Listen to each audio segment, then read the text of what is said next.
என்ன எந்த காலேஜ் அதே உங்ககிட்ட பேசினாரு அண்ணா சார் விசாரிச்சாரு எங்கே வந்தாலும்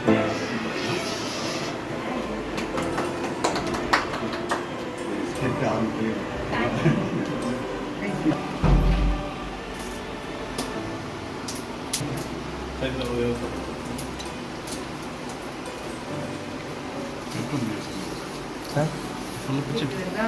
பெரிய பெரிய பெரிய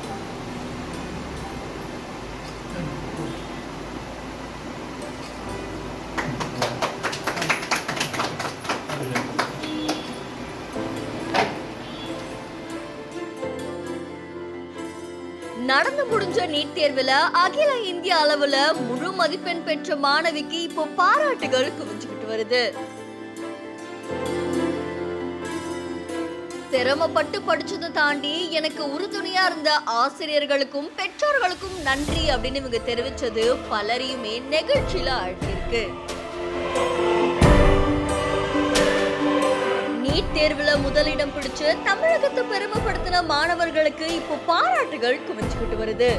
திருவண்ணாமலை மாவட்டத்தில் இருக்கக்கூடிய தாமரை நகரை சேர்ந்த மணிகண்டன், அதுக்கப்புறமா அபிதா குஜலாம்பால், இவங்க 2 பேரும் அரசு ஊழியர்களா இருக்காங்களாம். இந்த தம்பதிக்கு ஜெயந்தி பூர்வஜா அப்படின்ற மகள் இருக்காங்க. இவங்க 10ஆம் வகுப்பு வரைக்கும் திருவண்ணாமலையில ஒரு தனியார் பள்ளியில படிச்சு அதுக்கப்புறம் 11ஆம் 12ஆம் வகுப்பு நாமக்கல்ல இருக்கக்கூடிய ஒரு தனியார் பள்ளியில படிச்சிருக்காங்களாமா. இந்த நிலையில ஜெயந்தி பூர்வஜா நீட் தேர்வு எழுதியிருக்காங்க. இப்போ தேர்வு முடிவுகள் வெளியான நிலையில 720க்கு 720 மதிப்பெண் பெற்று அகில இந்திய அளவுல முதலிடம் பிடிச்சிருக்காங்க. இதுக்கு அவங்க அவ்வளவு சிரமப்பட்டு படிச்சிருக்காங்களாமா. அதை தாண்டி பள்ளியுடைய ஆசிரியர்களும் பெற்றோர்களும் அவங்களுக்கு ரொம்பவே உறுதுணையா இருந்திருக்காங்க அப்படின்னு தெரிவிச்சிருக்காங்க. இதை தொடர்ந்து புதுச்சேரியில இருக்கக்கூடிய ஜிப்மர் மருத்துவக் கல்லூரி மருத்துவமனை இல்லைன்னா எய்ம்ஸ் மருத்துவமனையில படிக்கணும் அப்படின்னு இவங்க ஆசைப்படுறாங்களாமா. இருதய மருத்துவரா படிக்கணும் அப்படின்ற மாதிரி இவங்க ஒரு எய்ம் வச்சிருக்காங்க. அதை தொடர்ந்து இந்தியாவிலேயே தங்கி சேவை செய்யணும், அது மட்டும் இல்லாம ஏழை மக்களுக்கு சேவை செய்யணும் அப்படின்னு இவங்க தெரிவிச்சிருக்கிறதா சொல்லப்படுது.